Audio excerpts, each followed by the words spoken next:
Salve, eu sou o Padre Francisco, essa é a meditação do Evangelho de hoje, 17º domingo do Tempo Comum. O Evangelho se encontra no capítulo 13 de São Mateus, versículos de 44 a 52. E diz o seguinte: Naquele tempo disse Jesus à multidão: O reino dos céus é como um tesouro escondido no campo. O homem o encontra e o mantém escondido. Cheio de alegria, ele vai, vende todos os seus bens e compra aquele campo. O reino dos céus também é como um comprador que procura pérolas preciosas. Quando encontra uma pérola de grande valor, ele vai, vende todos os seus bens e compra aquela pérola. O reino dos céus é ainda como uma grande rede lançada ao mar e que apanha peixes de todo tipo. Quando está cheia, os pescadores puxam a rede para a praia, sentam-se e recolhem os peixes bons em cestos e jogam fora os que não prestam. Assim acontecerá no fim dos tempos.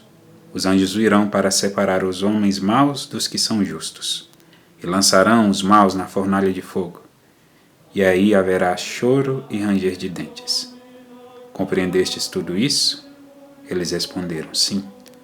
Então Jesus acrescentou: Assim, pois, todo mestre da lei que se torna discípulo do reino dos céus é como um pai de família que tira do seu tesouro coisas novas e velhas. No Evangelho nós temos 3 parábolas, uma do tesouro, outra da pérola e outra da rede. E essas 3 parábolas são peculiares somente do Evangelho de São Mateus. Nas 2 primeiras, se fica aí a pergunta se o sentido delas consiste no valor inestimável de cada um desses tesouros, dessas 2 primeiras parábolas, ou no valor do gesto do homem que vende tudo para possuir o objeto encontrado, o tesouro ou a pérola, no caso.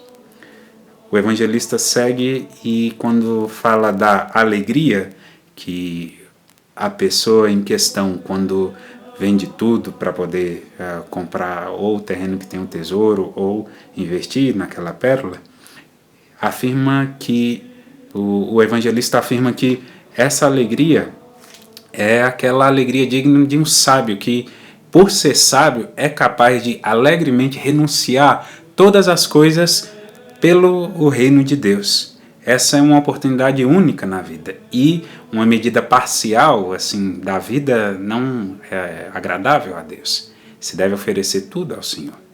E penso que esse seja o sentido da reflexão do Evangelho de hoje. O quanto nós somos capazes de oferecer a Deus. Santa Teresa d'Ávila dizia que Deus não é um sujeito que se contente com uma parte do coração de ninguém. Para aquele que quer seguir a nosso Senhor Jesus Cristo, o mínimo que pode oferecer é a vida inteira.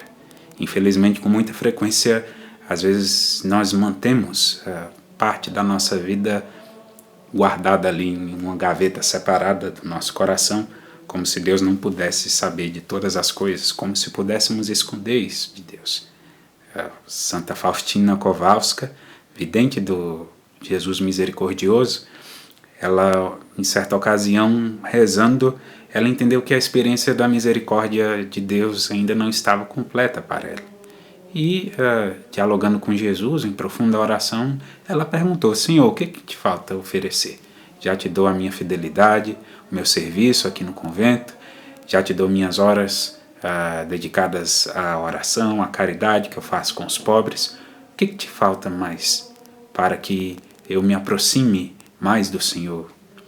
E nosso Senhor Jesus Cristo misericordioso disse para Santa Faustina: dá-me a tua miséria. E aí ela entendeu que deve-se oferecer tudo a Deus, não somente aquilo que nós achamos que devemos oferecer. Por fim, nós temos a terceira parábola, que é a parábola da rede, e tem ali o mesmo sentido que a parábola do joio. O reino de Deus seria como um corpo misto entre santos e pecadores, e a separação final ficaria a cargo dos anjos, e a tolerância deve guiar aqueles que integram o reino de Deus. Possamos também pedir ao Senhor a graça de estarmos preparados para o fim dos tempos. Como assim, Padre?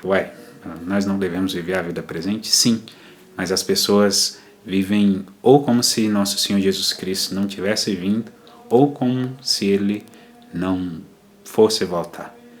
Mas o segredo mesmo para estar pronto e nos alegrarmos com a vinda do reino de Deus, com a manifestação visível desse reino, é justamente viver já agora atentos à presença de nosso Senhor Jesus Cristo, que ainda não está visível, mas se faz invisível sim no outro, de modo solene na Eucaristia, que nós vamos receber neste domingo, e em tantas ocasiões em que se manifesta a sua vontade.